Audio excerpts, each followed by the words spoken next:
Most people will not understand your obsession, your drive, and your determination. Success is a lonely journey. That's just a reality. And most people are not going to understand why you're so driven, why you're so obsessed. And if you try and make them understand, you're going to end up frustrated. The best advice I can tell you is go on the journey by yourself.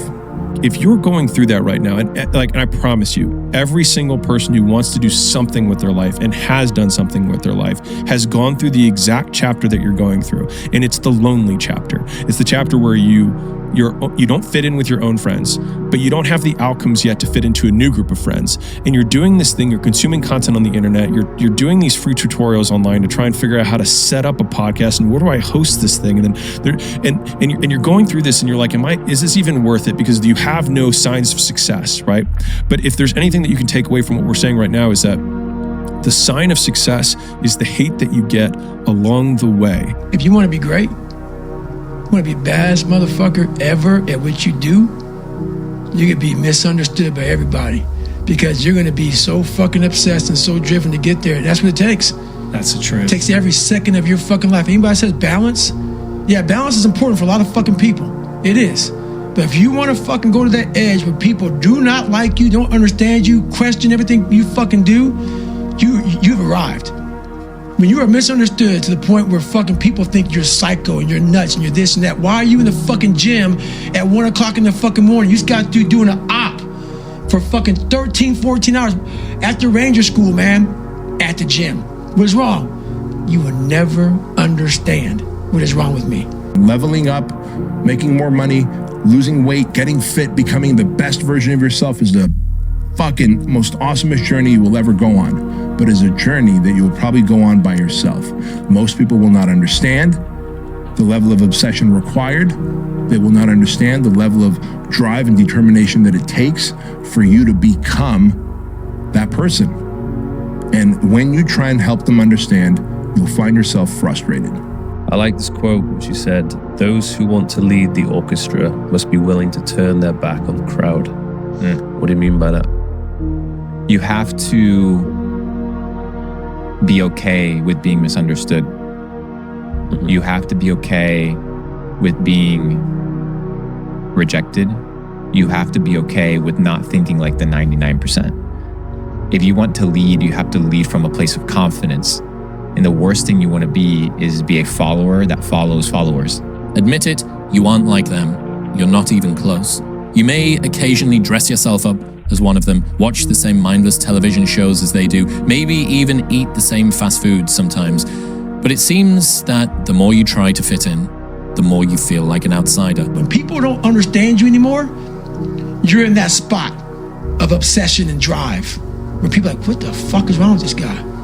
I don't want to talk to you, man, because you're not going to get it. You're not going to get it. Boom. Don't want you to get it. Yeah. Don't want you to get it. To accept being alone in some regard. Alain de Botton's got this quote where he says, "Loneliness is a kind of tax we have to pay to atone for a certain complexity of mind." You're never going to please everyone. Stop worrying about keeping everybody happy in the room. Fuck it. It doesn't exist. Remember that. For me, I was more miserable trying to make everyone else happy than I am now with everyone else unhappy with me. And so I think like from the social group I had before I quit my job, if we're going all the way like ground zero to today, I talked to no one from that time in my life compared to today. And I was absolutely miserable and unhappy and unfulfilled. And I would say that the majority of those people probably don't like me today because I changed. I didn't do what I was supposed to do. He thinks he's so fancy now, et cetera, et cetera. And I think I'm just okay with that. And so I think coming to terms with the idea that I could be absolutely rejected by everyone I know, but like me, I was more okay with that because the alternative was I didn't want to live anymore. If you give up on your dreams, what do you have left? Nothing. I can't live that way. I have to live on the edge. Which means that if I have unbelievable big dreams and big goals, then I have to go through hard times. It's like hate. The hard times are a requisite for success. And so if you're going through hard times right now, it means that you're on the path to success. And it's not that you're on the wrong path, it's the feeling of being on the right path. Take the biggest fucking risks of your entire life right now. Remember, you have time. 99% of people in the world are convinced that they're incapable of achieving great things, so they aim for the mediocre. The level of competition is thus fiercest for realistic goals, paradoxically making them the most time and energy consuming. If you are insecure, guess what? The rest of the world is too. Do not overestimate the competition and underestimate yourself. You are better than you think. Plan your life. Get started now. Be the one in your friend group that is the one who makes the big move first. Do something big. I know that there is something inside of you that you have always wanted to do. Always. And if you're sitting there saying to yourself, Mel,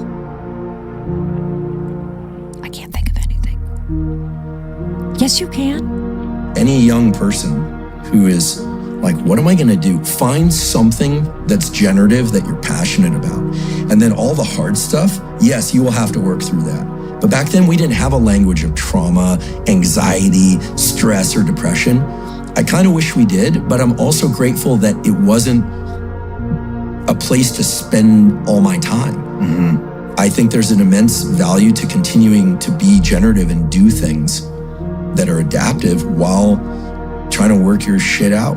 If everybody who's like at the bottom and feels like they have nothing going for them, reframe that as I have nothing going for me, which also means that I have nothing to lose by taking action, it makes you a much more dangerous person.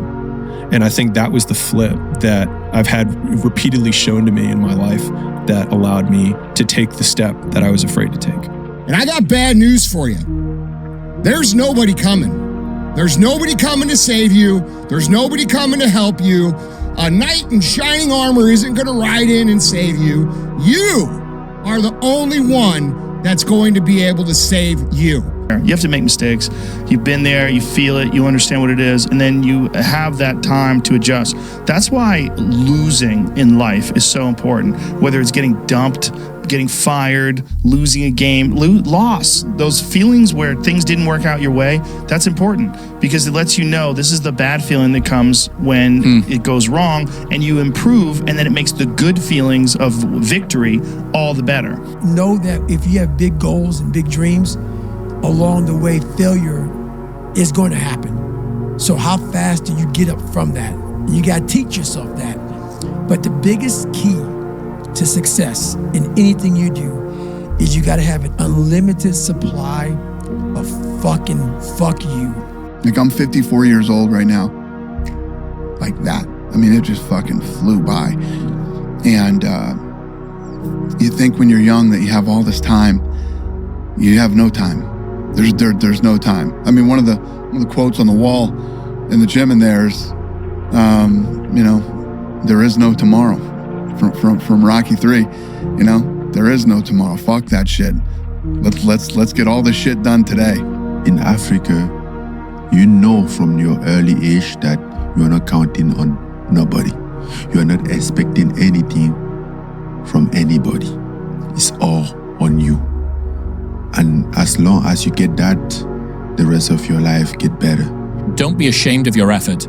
Midwits hate earnestness and sincere conviction because they can't stand being reminded of the thing they're capable of but resist actually trying. People will try to put the same limitations on you that they put on themselves. Don't mistake their insecurities for your ceiling.